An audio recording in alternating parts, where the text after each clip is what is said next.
All right, so we are back on the W.A.D.E Concept presented by The Ring Magazine. I'm still in North Carolina. Spoiler alert, I will be going to New York this Thursday for the press conference for Edgar Berlanga versus Hamza Shiraz and Shakur Stevenson versus William Zepeda. Don't miss that one, live in New York. I'll see you guys there. But today, we are talking about the bizarre world that boxing just exists in, because in a moment's notice things can happen that revive the sport, like the Ring Magazine coming into boxing and putting on some pretty awesome fights, even though the fighters themselves didn't necessarily perform. The matchups were cool, and you're getting to see events that are star-studded and have a lot of thought put into matchmaking and X, Y, and Z. And then we have, the other side of things, the crossover boxing space and, the KSIs and the Jake Pauls and all those things. And they kind of all exist in their own little framework to a degree. And then out of nowhere, the WBC decides they want their welterweight champion, Mario Barrios, to defend his belt against Manny Pacquiao. And about 7 to 8, maybe 9, 10 years ago, I would have said, hells yeah, if we had a Manny Pacquiao championship fight. But Manny's been retired for 4 years. He's 46 years old. His last fight was in 2021, and he lost to Ugas in a unanimous decision. I watched his exhibition bout against the kickboxer guy in Japan. That didn't look good. This is a bad idea. A really bad idea. And again, I think people will look at this and go, well, Jake Paul fought Mike Tyson, and yeah, that happened. And I also said that Mike was going to get really badly hurt, and it was a terrible idea for him to do that. And there were some health issues and everything else. Luckily, Mike didn't get super hurt in the fight, but this is a world championship level fight against a sitting world champion, and Manny does not belong in there. And again, I'm worried that he's going to get hurt badly for the same reasons. What do I mean? The breakdown. Let's go. Let's just start here. Manny Pacquiao, again, I just went over it.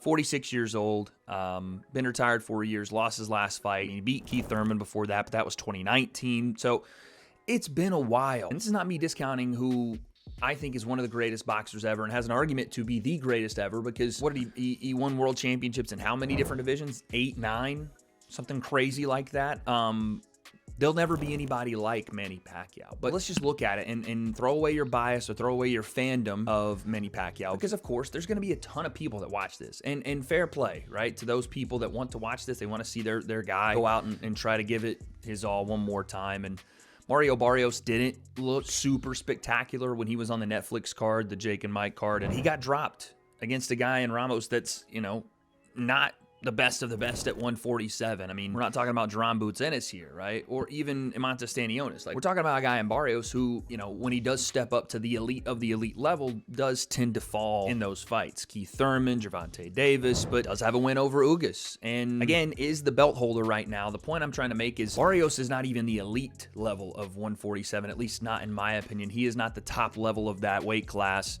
I think everybody knows that right now, but it doesn't need to be for Manny to be in a bad position here, because you're talking about a Manny Pacquiao that is not a natural 147-pounder who started his career at 106 pounds and just continued to dominate as he moved up in weight. His power seemed to carry as he moved up in weight, but that was during prime and toward the latter half of his career. But still, a prime Manny Pacquiao whose abilities, much like a Mike Tyson as he got older, start to diminish, not just because of his age, but because of his fight style, his explosion, the speed of his hands, the speed of his feet, his ability to fight you with his feet inside and still find a lane for his left hand. And I'm not saying those things can't happen. Listen, Mario Barrios just got dropped in his last fight to Abel Ramos, who's not at the top of the elite level skill, in my opinion. So couldn't lightning strike here for Manny Pacquiao and we see a George Foreman-esque performance? Maybe.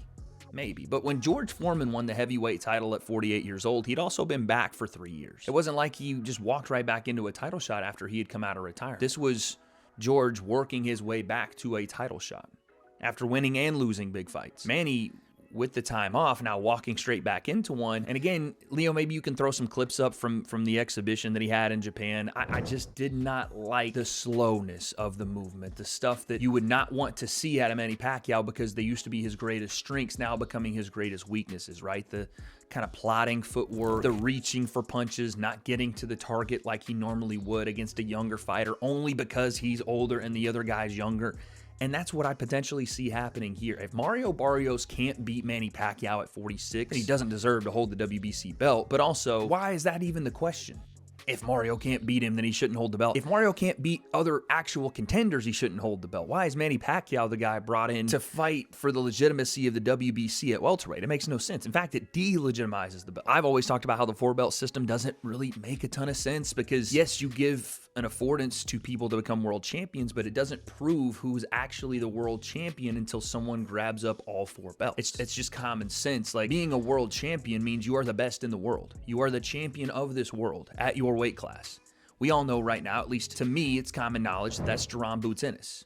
At 147, he is the best in the world. But he doesn't hold all 4 belts, so he is only one of the 2 or 3, I guess now, world champions. It doesn't make sense to me, and especially when now you're the WBC and you're like, yeah, let's bring in Manny Pacquiao to potentially win a world championship. And let's say he pulls it off by some miracle. Are we going to put Manny Pacquiao in there with Boots Ennis? Is that what we're going to do?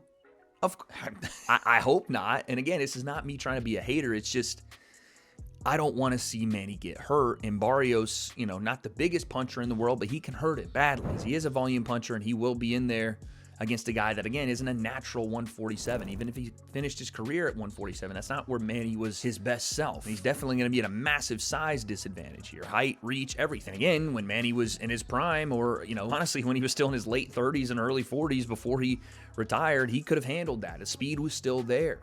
The consistency was still there. He wasn't running for political office and doing all this other stuff and taking time off. We see this time and time again. When a boxer retires, takes a long time off, and then comes back, it usually, again, outside of George Foreman, rest in peace to the GOAT, it usually doesn't go well. And I don't think this is going to either. And it's clear to me that this is done for, you know, a staging of an event versus the actual competitive nature of the fight. Who knows? Maybe I'm wrong and that Manny still has it, but I'm just going to go with what makes the most sense. The WBC and whoever they partner with on this is going to try to sell tickets off of it. Okay, that's fine. But what's the point of the belt if this is the match? What are you saying as the WBC to all the actual contenders that you have ranked at welterweight for this belt when you go, okay, that's fine. You guys worked and you earned it. Again, this is the people that want to talk about the 4-belt system. You have these rankings. The WBC right now has Devin Haney ranked #1 at welterweight for that belt. Why would you not make that match? Or even someone like Suleiman, the French guy that's ranked #2, or even a Conor Benn, who they have ranked #3 in their welterweight system right now. You can't tell me Devin Haney and Barrios is not something you're interested in as a company. I get it. Manny probably sells more than both of those two, but if we're just talking about selling, if we're just talking about what draws eyes, why are we having Manny fight for a belt in the first place? If Mario wanted to fight Manny, just have him vacate the belt. That's fine. If you want to just do a fight, just have him vacate. But the fact that you're bringing in Manny and the big draw is Manny can become world champion again after not taking out any of those names, it does delegitimize that belt. It does delegitimize the matchup. It makes it makes absolutely no sense. And again,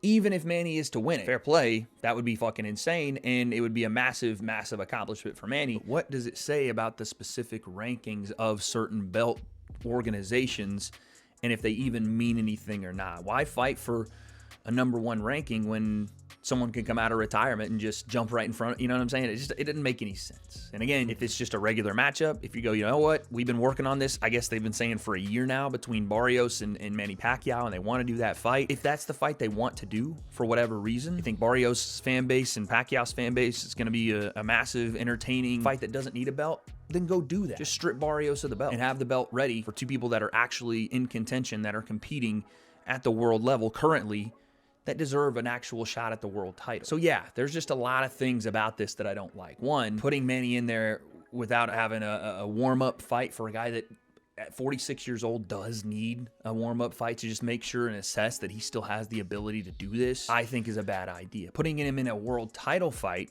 after a 4-year layoff, I think is an even worse idea, because what you do is compound the risk of him stepping in, because now you could have done a 10-round fight. Now it'll be 12. He hasn't fought in 4 years, and that was a loss in his last fight in 2021. My light just went out. We're going to keep going. He's at a weight class that just is not his natural high-level weight class. And again, I think everybody will know at this point, it's clear that the WBC is doing this to cash out on Manny's name. That, to me, doesn't feel right when it's for a world title. Again, as a pro bout, strip Barrios of the belt. 2 grown men want to get in there and box, even if it's not a good idea for Manny. I get it. That's fine. I said the same thing about Jake and Mike. Doesn't make a lot of sense, but two grown men and that they can make money doing it. I just hope that everybody knows the risk involved and how it's a bad idea for the older guy because they're probably going to get hurt very badly. But when you do it at world level, when you do it at world championship level, and you see what Manny looks like right now compared to what he looked like even 4 years ago, this is a bad idea. That being said, will I watch it? Yeah, I probably will because that's kind of my job. Ring Magazine, I'm here. But at the same time, it's not going to be something that I can sit here and go, woo, yeah, I'm behind this. This is a great idea. This is something that we should keep doing. We should think about as for the future. No.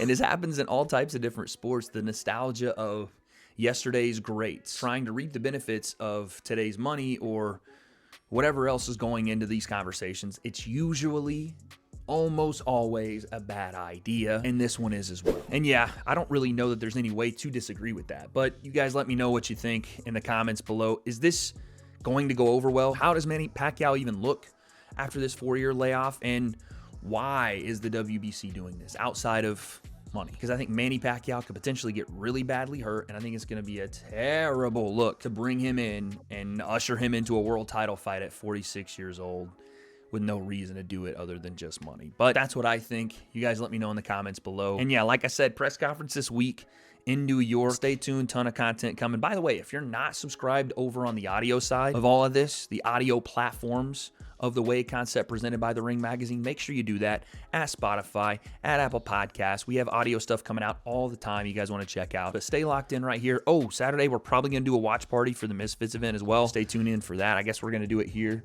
from W.A.D.E Concept HQ.